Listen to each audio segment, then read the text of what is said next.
இப்பொழுது என்னுடைய சிறு சாட்சியை கூறுகிறேன்.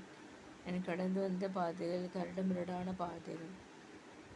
வந்த வழியை நான் மறக்கக்கூடாது என்று சொல்வார்கள். வந்த வழியில் எல்லாம் எனக்கு தோல்விகள் தான் வந்திருந்தது. படித்தேன், மார்க் இருந்து எப்படி இருந்து இருப்பினும் எனக்கு அட்மிஷன் கிடைக்கல. அட்மிஷன் கிடைக்கிது, போக முடியல. நோய்வாய்ப்பட்டேன். ஆகவே அட்மிஷன் கிடைக்கிற டைம்லலாம் நோய்வாய்ப்பட்டு விடுவேன். என்னால் ஒரு கோர்ஸ்லேயும் ஜாயின் பண்ண முடியாமல் நான் வீட்டிலேயே இருக்க வேண்டியதாக இருந்தது. 93ல் ஒரு இடத்துல வேலைக்கு போகாமல் வீட்டிலே உட்காந்துட்டேன். டிகிரி மட்டும் போனேன், 2 மாதம் போனேன். அதுவும் கண்டினியூ பண்ண முடியல. ரொம்ப பிஎஸ் நர்சிங் படிக்கணும் அப்படின்னு சொன்னதுனால டிசி வாங்கிட்டேன். நான் பிஎஸ் நர்சிங் போனப்போ தான் தெரிஞ்சு அவங்க எடுக்கவே இல்லை. அவங்க சொன்னாங்க எடுக்கலை, we go back to degree and two டிகிரின்ட்டாங்க. ஆனால் அதெல்லாம் மனசில் உடஞ்சிச்சு, அழுதுட்டேன். மனதை காயப்பட்டேன். பிஎஸ் நர்சிங் கூட எனக்கு கிடைக்க மாட்டுதே கர்த்தாவே, நான் அழுதேன். அப்படி இருக்கும் பொழுது தான் 94ல் நர்சிங் ஜிஎன்எம் சேர்ந்தேன். 3 வருடம் படித்தேன். ஆனால் சர்டிஃபிகேட் எனக்கு வந்துடுறது. நல்ல மார்க் ஸ்கோர் பண்ண, நல்ல மார்க்கில் நான் பாஸ் ஆகி உள்ளேன். அதற்கு கர்த்தரை ஸ்தோத்திரிக்கிறேன். நர்சிங் எனக்கு நல்லா தெரியும், ஜிஎன்எம் நர்சிங். ஆனால் ஒரு இடத்துல கூட வேலை கொடுக்கல, கிடைக்கவும் இல்லை. சர்டிஃபிகேட் 2-3 அதில் பேப்பர் மிஸ் ஆகிருக்கு. அது கிடைக்க வேண்டியதாக இருக்கிறது நர்சிங். இருப்பினும் சர்டிஃபிகேட் எல்லாம் உள்ளது, ஒன்றால் பேப்பர் இல்லை. அதனால் அது கிடைக்க காத்துட்ருக்கேன். அவ்வாறாக இருக்கும்பொழுது தான் நான் ஃபிசிஷியன் அசிஸ்டன்ட் பண்ணேன்.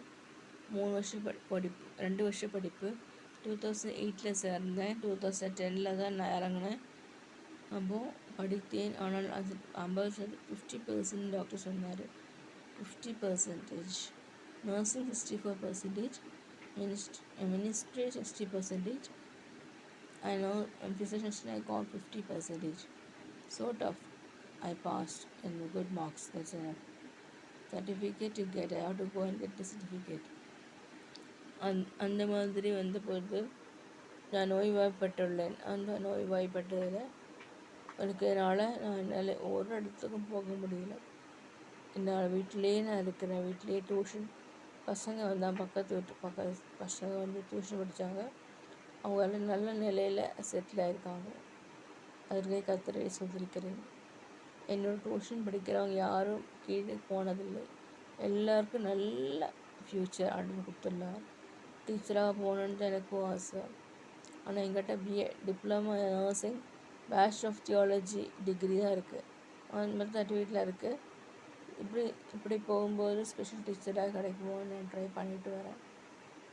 டீச்சராக ஒர்க் பண்ணலாம்னு யோசிக்கிறேன்.